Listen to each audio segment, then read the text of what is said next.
जयराम जी की। तो अपन आज से स्टार्ट करते हैं क्लास 10th ऑब्जेक्टिव सीरीज का पार्ट 1। ठीक है, यहां से आपको टोटल इंपॉर्टेंट जो ऑब्जेक्टिव हैं वो आपको क्या किए जाएंगे, बताए जाएंगे। और यहां से शुरुआत करते हैं हमारा पहले क्वेश्चन से। तो ये पहला क्वेश्चन है, आप लोग अपनी अपनी सीट निकाल लें। सभी लोगों को सीट क्या की गई है, प्रोवाइड करा दी गई है।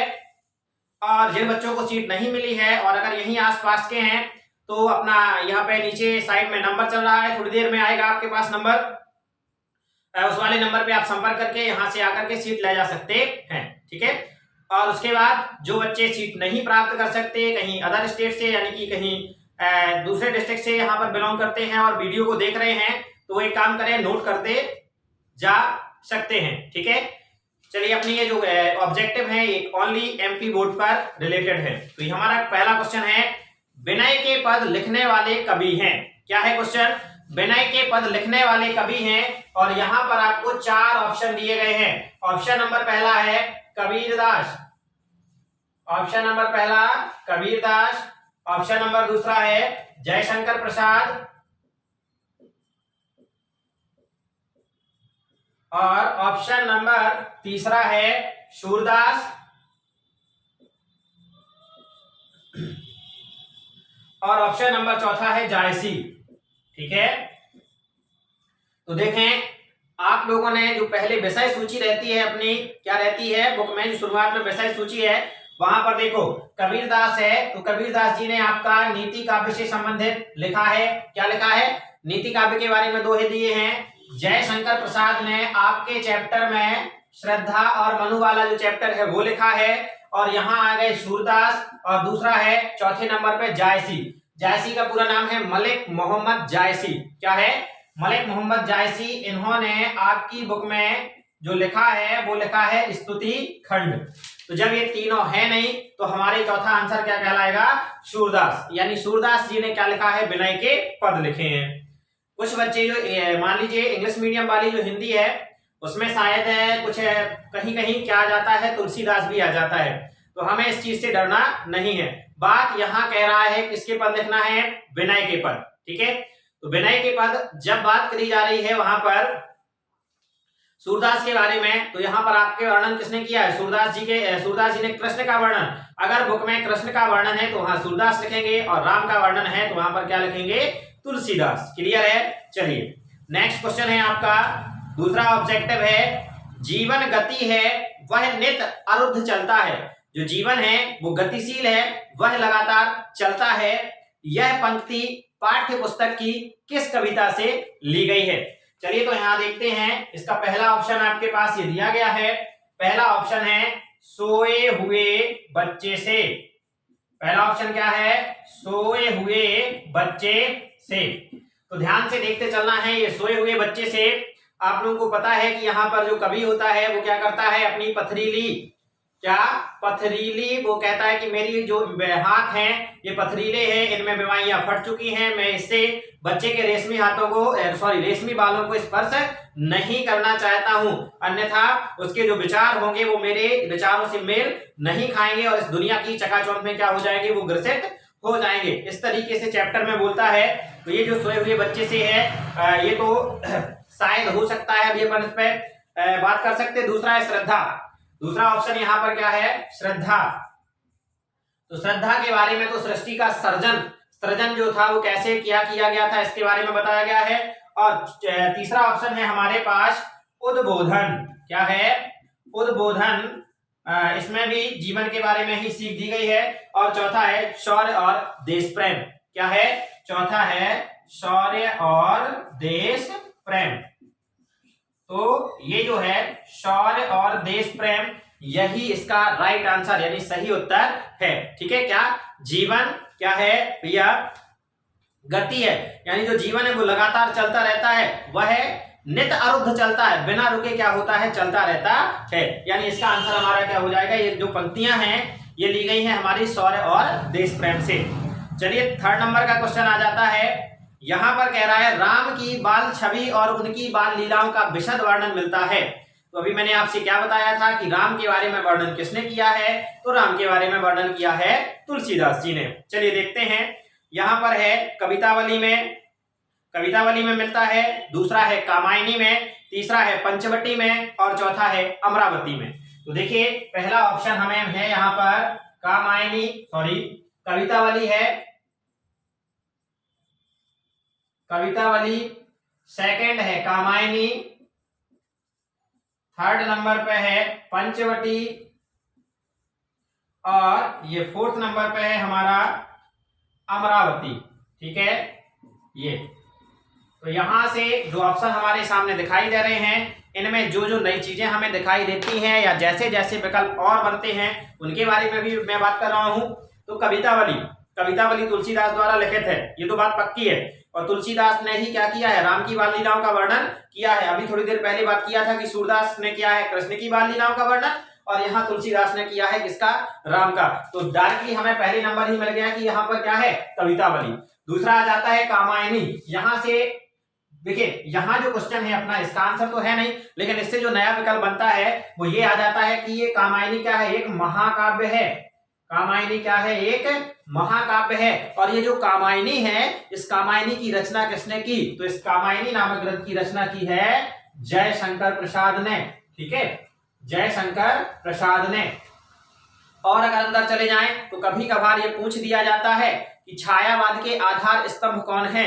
ये जो जयशंकर प्रसाद हैं, यही छायावाद के आधार स्तंभ है। बात करेंगे अपन आगे चलकर के, ऑप्शन में आएगा कि छायावाद के प्रमुख 4 कवियों के नाम लिखिए, 4 आधार स्तंभ जो थे उनके बारे में। तो सबसे पहले नाम आता है जयशंकर प्रसाद का। ठीक है, चलिए तो आगे आ जाते हैं अपने क्वेश्चन नंबर चौथे पर। 3 हो गए हैं।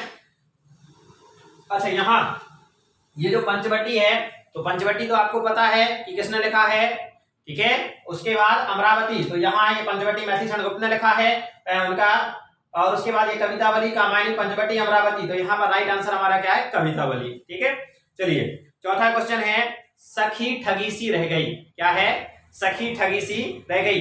जब अपन लोग क्लास में पढ़ रहे थे, लाइव क्लास पढ़ रहे थे, तो अपन क्या कर रहे थे, वहां पर ये था, अवधेश के बालक चारी सदा तुलसी मन मंदिर में बसे। एक सखी जो थी वहां पर वो क्या होती है, राजा दशरथ के दरवाजे पर जाती है और उन्होंने क्या देखती है वहां पर, ये देखती है कि राजा दशरथ जो हैं उनके गोद में क्या है, चारों के चारों बालक क्या कर रहे हैं, खेल रहे हैं। चलो और तो ठीक है। और अपन ने ये भी पढ़ा था कि जो राजा दशरथ थे वो सबसे ज्यादा प्रेम किसे करते थे, तो सबसे ज्यादा प्रेम करते थे वो बालक राम को। ठीक है, तो यहाँ पर आपको ऑप्शन मिलेगा राम, और राम अगर मिलता है तो आपको लगा देना है। अगर राम आपको ऑप्शन नहीं मिलता है, अवधेश के अगर चारों बालक मिलते हैं तो वो आंसर लगा देना। देखते हैं क्या है अपना पहला ऑप्शन है, राम को देखकर पहले नंबर ही मिल गया, आगे जाने की आवश्यकता नहीं है ना। चलो लेकिन फिर भी देख लेते हैं, इसका आंसर है राम को देखकर। दूसरा ऑप्शन इसी में है, ग्वाले को देखकर, तो ये ग्वाला वाला तो होगा नहीं।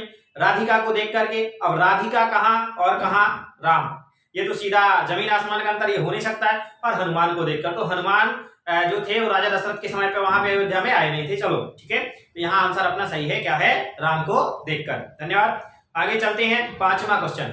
सूरदास भक्त हैं, सबको पता है, अभी थोड़ी देर पहले बात कर रहे थे कि सूरदास भक्त किसके हैं। यहाँ ऑप्शन में पहला है कृष्ण के, दूसरा है राम के, तीसरा है शिव के और चौथा है ब्रह्मा के। तो सूरदास जो हैं वो भक्त हैं कृष्ण के। समझ में आ रही बात। जो कौन थे अपने तुलसीदास हैं ये राम के भक्त हैं, और जो सूरदास हैं वो कृष्ण के भक्त थे। ठीक है, तो ये 5 अपने विकल्प जो हैं वो क्या हो गए, क्लियर हो गए। 6वां विकल्प आता है। 6वां विकल्प हमारा ये कह रहा है, कहाँ गया धनपति कुबेर वह पंक्ति किस कविता से ली गई है। कहाँ गया धनपति कुबेर वह पंक्ति किस कविता से ली गई है। ठीक है, तो देखो आप लोगों ने पाठ पढ़ा है, अमल धवल गिरी के शिखरों पर, ये वाला पढ़ा है कि नहीं, बादल को घिरते देखा है। और उसी के बाद जो तीसरी लाइन थी, कहाँ गया धनपति कुबेर वह, तो उसके बाद यानी ये जो है अपन को याद आ गया होगा आप लोगों को जब मैं क्लास में पढ़ा रहा था, तो ये जो है सीधा सीधा डायरेक्टली याद कर लो कि बादल को घिरते देखा है। तो देखते हैं इसमें अगर ऑप्शन होगा, बिल्कुल होगा। तो यहाँ पहला है नीति अष्टक, तो नीति अष्टक से तो है नहीं। ठीक है, दूसरा है श्रद्धा, तो श्रद्धा वाले से है नहीं क्योंकि श्रद्धा वाले चैप्टर में मनु और श्रद्धा के बारे में बताया गया है। फिर आता है पथ की पहचान, और लास्ट में है बादल को घिरते देखा है। तो इसका राइट आंसर हो जाएगा बादल को घिरते देखा है। फिर 7वां क्वेश्चन है, गिरधर के अनुसार सहस्त्रों नर ग्राहक होते हैं। सहस्त्र का मतलब होता है 1000, क्या होता है, 1000। तो गिरधर जी ने कहा था कि हजारों लोग ग्राहक होते हैं किसके, आप लोगों ने एक दोहा पढ़ा होगा, गुण के गाहक सहस नर बिन गुण लहे ना कोई, और जैसे कागा कोकिला शब्द सुने सब कोई। अर्थात वहां पर यह कहा जा रहा है कि जो गुण हैं, तो गुण को खरीदने वाले तो हजारों लोग हैं, लेकिन अगर किसी के पास गुण नहीं है तो उसको खरीदने वाला कोई नहीं है। ठीक है, बिन गुण लहे ना कोई। जिस तरीके से कौवा और कोयल का उदाहरण यहाँ दिया गया है, तो यहाँ पर आंसर क्या हो जाएगा, हमारा गुण हो जाएगा। तो अभी पहले अपन ने तो ऑप्शन देखा भी नहीं है, और इसी तरीके से हमें पढ़ना है कि हमें ऑप्शन देखने की आवश्यकता ना पड़े, क्वेश्चन और फटाफट आंसर, तब तो जाकर के हम क्या कर रहे हैं, कहलाएंगे संस्कार के स्टूडेंट, कहलाएंगे कि नहीं कहलाएंगे। चलिए यहाँ देखें, तो अपना ऑप्शन देखो, यहाँ पर है भवन में, दूसरा है गुण के, तीसरा है धनवान के, और चौथा है विद्या के। तो इसका राइट आंसर क्या हो जाएगा, गुण के। आगे, षड ऋतु वर्णन के लिए प्रसिद्ध कवि, ये आपका जो 5वां पाठ है प्रकृति चित्रण से, उससे रिलेटेड है। ठीक है, तो देखो इसमें मैं आपको बताया जा रहा हूं, आप लोगों ने पहले पढ़ा है, कूलन में, केलन में, कछारन में, कलित कलित किलकंत है, उसमें पान में, पौरण में, बगरियो बसंत है करके इस तरीके से है कि नहीं है। तो दुनी देश देशन में इस तरीके से पंक्तियां हैं आपकी। तो इसके रचनाकार कौन है, आप लोगों को पता है, पद्माकर जी। ठीक है, पद्माकर जी ने 6 ऋतुओं का वर्णन आपकी बुक में किया है, और कौन से पाठ में है, 5वें में, अपन ने पढ़ा था क्लास में। चलिए तो देखते हैं, यहाँ पर पद्माकर जी जरूर होंगे। तो पहला ऑप्शन है गिरधर, बिल्कुल नहीं हो सकता। गिरधर हो सकता है क्या, बिल्कुल नहीं। गिरधर के बाद दूसरा है रहीम, तो रहीम तो यहाँ पर कदाचित नहीं हो सकते हैं। ठीक है, और तीसरा आ जाता है पद्माकर, तो पद्माकर इसका क्या है, राइट आंसर। नागार्जुन, नागार्जुन वाला तो हमने आपको बताया था पहले, बादल को घिरते किसने देखा है, नागार्जुन ने। ठीक है, फिर आगे आ जाते हैं, तो इसका राइट आंसर अपन को पता चल गया, 8वीं का राइट आंसर है पद्माकर। इसके बाद नेक्स्ट है, वीरों का कैसा हो बसंत, वीरों का कैसा हो बसंत, इसके रचनाकार कौन है। तो यहाँ पहला ऑप्शन है महादेवी वर्मा। तो भाई साहब, सब लोगों ने पढ़ा है कि आपकी बुक में महादेवी वर्मा का कहीं पर भी नामो निशान नहीं है, किसी भी चैप्टर की रचनाकार महादेवी वर्मा नहीं है, तो ये तो हो नहीं सकता। दूसरा है रत्नाकर, तो रत्नाकर का शायद अपन करें तो रत्नाकर के बारे में अपन को पता है कि गोपियों के बारे में उन्होंने वर्णन किया था। फिर आ जाते हैं इन्होंने, मतलब रत्नाकर ने क्या है, श्रृंगार के बारे में वर्णन किया है, यहाँ बीरस तो है ही नहीं। फिर आ जाते हैं मैथिली शरण गुप्त, तो यहाँ कुछ हो सकता है मैथिली शरण गुप्त, और चौथा है सुभद्रा कुमारी चौहान। तो सुभद्रा कुमारी चौहान इसका सही आंसर है। और सुभद्रा कुमारी चौहान के बारे में मैं आपको बता दूं कि सुभद्रा कुमारी चौहान वीरस की कवित्री हैं। ठीक है, आपसे इसमें यह भी पूछा जा सकता है कि निम्न में से वीरस की कवित्री कौन है। तो यहाँ अपने पास जो ऑप्शन है उसमें आप क्या लगाएंगे, सुभद्रा कुमारी चौहान। फिर लास्ट में है 10वां वाला, ईश्वर से अपने परिवार के पालन और घर पर आए हुए साधु के लिए मांगने वाले कौन थे। ठीक है, तो यहाँ पर देखिए, यहाँ किसने ये बात कही थी, कबीरदास जी ने कही थी, अपन को पता है कि साईं इतना दीजिए जा मैं कुटुंब समाए, मैं भी भूखा ना रहूं साधु ना भूखा जाए, ये कबीरदास जी ने कहा है। तो यहाँ ऑप्शन में कबीरदास जी बिल्कुल मिलेंगे। तो ये हो गया कबीर, रहीम, वृंद और मीराबाई, तो क्या लगा देंगे हम, कबीर। तो ये 10 के 10 आंसर हमारे हो गए, और आप लोगों को आशा करता हूं याद हो गए होंगे। चलिए नेक्स्ट अपना 11वें नंबर का क्वेश्चन पे बात करते हैं। क्वेश्चन ये है, कवि ने बादलों को कहां घिरते देखा है, कवि ने बादलों को कहां घिरते देखा है। अभी थोड़ी देर पहले बात चल रही थी कि कवि ने बादलों को अमल धवल गिरी के शिखरों पर क्या किया है, घिरते हुए देखा है। यहाँ ऑप्शन होगा जरूर आपका, पहला वाला ही मिल गया आपको यहाँ पर, अमल धवल गिरी पर। दूसरा ऑप्शन तालाब में, तीसरा चट्टानों में, और चौथा है बागों में। तो बागों में तो बसंत बगर रहा था, तालाब में भी बसंत था, और चट्टानों में भी बसंत था। हालांकि देखो, चट्टानों की छाती से दूध निकालने की बात कही गई है आपकी इसमें बुक में। चलिए, तो यहाँ इसका आंसर हो जाएगा राइट आंसर, अमल धवल गिरी के शिखरों पर। फिर आता है, हिमालय की झीलों में कवि नागार्जुन ने किसे तैरते हुए देखा है। तो आप लोगों को पता है, हंसी आ रही है सब लोगों को, क्योंकि आप जानते हैं कि इसका क्या है, राइट आंसर आपको पता है। ठीक है, हमारे बताने से पहले आप लोगों ने राइट आंसर लगा दिया है। तो देखें यहाँ पर, तो पहला ऑप्शन है यहाँ पर मछली को, दूसरा है मृग को, और तीसरा है हंसों को, और चौथा है नारी को। तो यहां से देखो, मछली शायद हो सकता है, दूसरा है मृग तो तैरेगा है नहीं, मृग तो हटा ही दो, और नारी हिमालय में तो वैसे ही ठंडा पानी है, तो नारी तो वहां पर तैर ही नहीं सकती है। तैरने वाली बात तब, जैसे नारी का मतलब यहाँ पर इंसान से लगो, अपन लोग ठंडे पानी में नहाते हैं, वो अलग बात है कि गाना गाते हैं ठंडे ठंडे पानी से नहाना चाहिए है, लेकिन नहाते नहीं है ठंडियों में, 3-3 दिन तक तो नहाते नहीं है। चलो मजाक की, थोड़ा सा बोरियत होने लगी हो आपको पढ़ने में, तो यहाँ पर इसका राइट आंसर हो जाएगा हंसों को, ठीक है, क्योंकि हंसों को तैरते हुए देखा था। फिर आता है हिमालय से क्या आ रही है, ठीक है उदधि गरजता बार बार आ रही हिमालय से पुकार। इस तरीके की पंक्तियां हैं। पहला ऑप्शन है हुंकार, दूसरा है दुत्कार, तीसरा चीत्कार और चौथा है पुकार। तो इसका राइट आंसर क्या हो जाएगा, पुकार। तो ये थे हमारे कुछ क्वेश्चंस यहां पर, जिसे हमने क्या किया है, ऑब्जेक्टिव टाइप में आपको 4-4 ऑप्शन दिए दे करके इसके आंसर लगाए हैं, ठीक है। अब आ जाते हैं कुछ फिल इन द ब्लैंक्स, ठीक है। तो फिल इन द ब्लैंक्स के बारे में अपन बात करते हैं। तो पहला वाला देखना, अब आपको बताना है ज्यों गूंगे मीठे फल को रस, ज्यों गूंगे मीठे फल को रस खाली स्थान ही भावे। क्या है, ज्यों गूंगे मीठे फल को रस खाली स्थान ही भावे। तो यहाँ पर पंक्तियां हमारी शुरुआत की हैं चैप्टर की, कि ज्यों गूंगे मीठे फल को रस अंतर्गत ही भावे। यही कह रहा है कि नहीं कह रहा है, तो इसमें आंसर भर जाएगा हमारा अंतर्गत ही भावे, ठीक है। फिर आ जाते हैं अगला, जायसी जो है, कौन से जायसी, मलिक मोहम्मद जायसी। तो मलिक मोहम्मद जायसी निर्गुण धारा के प्रेम मार्गी कवि हैं, क्लियर है। तो भी मैं आपको यहाँ पर आंसर अभी आपको प्रोवाइड करा रहा हूँ, फिर से बोर्ड पर लिख रहा हूँ, केवल अभी समझा रहा हूँ।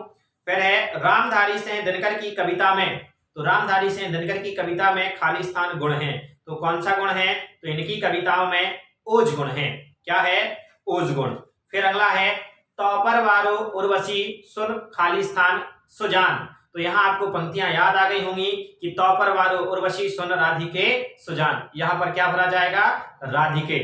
चलिए आ जाते हैं आगे, नीति काव्य जीवन व्यवहार को, नीति काव्य है वो जीवन व्यवहार को खाली स्थान बनाता है, तो सुगम बनाता है कि दुर्गम बनाता है, तो आपको याद हो जाना चाहिए कि नीति काव्य क्या बनाता है, सुगम बनाता है। इसके बाद छठवां वाला है हमारा, भारतेंदु हरिश्चंद्र के अनुसार भारत की दुर्दशा का प्रमुख कारण खाली स्थान है, यानी कि भारत की दुर्दशा का प्रमुख कारण जो भारतेंदु को लगा, उन्होंने क्या बताया, तो उन्होंने आपसी बैर और फूट बताया।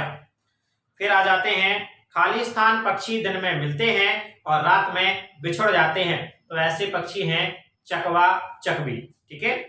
इसके बाद आ जाते हैं वीरों का कैसा हो बसंत।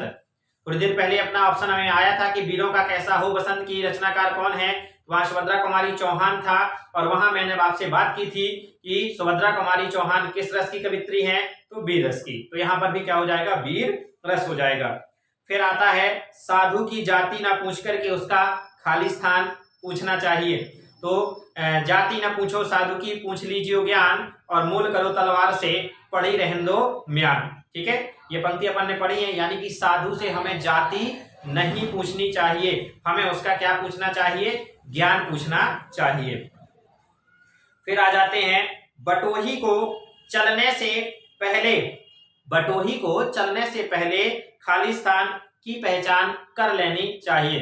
तो बटोही को चलने से पहले किसकी पहचान कर लेनी चाहिए, तो बटोही को चलने से पहले बाट की पहचान कर लेनी चाहिए। तो बाट भर सकते हैं, और दूसरा इसका बाट का ही पर्यायवाची है पथ, तो कुछ भी लिख सकते हैं।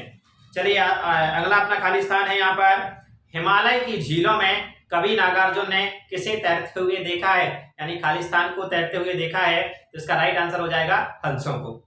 फिर है सूरदास ने खाली स्थान भक्ति को श्रेष्ठ माना है, तो सूरदास ने किस भक्ति को श्रेष्ठ माना है, तो सूरदास ने सगुण भक्ति को श्रेष्ठ माना है, ठीक है। यानी मूर्ति पूजा पर इन्होंने क्या किया है, जोर दिया है।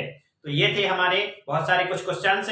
इसके बाद आप लोगों को अब मैं ये जो समझा दिया है, ये जो फिल इन द ब्लैंक्स थे, मैं आप लोगों से यहाँ पर क्या करा रहा हूँ, सॉल्व करा रहा हूँ। जिसको लिखना हो तो वो लिख सकता है, अन्यथा स्क्रीनशॉट लेकर के पीडीएफ बना करके जो भी करना हो कर सकता है। और अगर फिर भी अगर दिक्कत जा रही है, लेकिन मैं यहाँ से आकर के नीचे आपका जो नंबर चल रहा है, यहाँ पे आप क्या कर सकते हैं, बात कर सकते हैं, और यहाँ से आकर के ये जो पीडीएफ है पूरी की पूरी आप डायरेक्टली ले सकते हैं, जो मैं हाथ में लिए हूँ, ठीक है। आपको यहाँ पर पढ़ने में क्या हो जाएगी, आसानी हो जाएगी। इस तरीके का आपका नोट्स मिलेगा। चलिए तो मैं आपको बता रहा हूं, जो बच्चे यहाँ पर छतरपुर से बिलोंग करते हैं वो तो कम से कम ले ही लें, उनके लिए ज्यादा बेटर है क्योंकि वो यहाँ पर आ सकते हैं। बाकी अदर वाले बच्चे हैं वो क्या कर सकते हैं, ले सकते हैं। चलिए ठीक है, तो मैं आपको बता रहा हूं।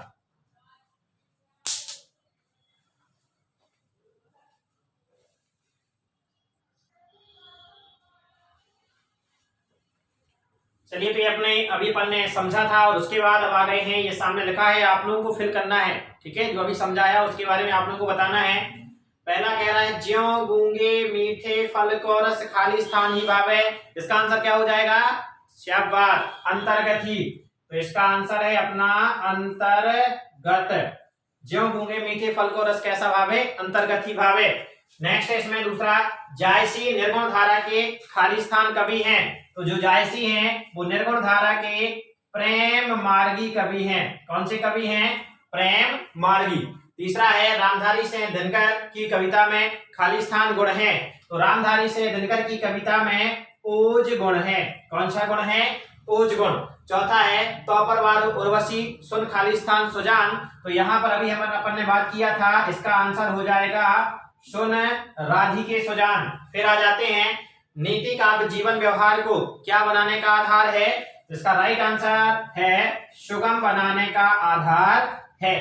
फिर आ जाते हैं इधर भारतेंदु हरिश्चंद्र के अनुसार भारत की दुर्दशा का प्रमुख कारण क्या है। तो इसका आंसर है आपसी बैर फूट। तो यहीं पर लिखे जा रहे हैं जगह ना होने के कारण आपसी बैर फूट।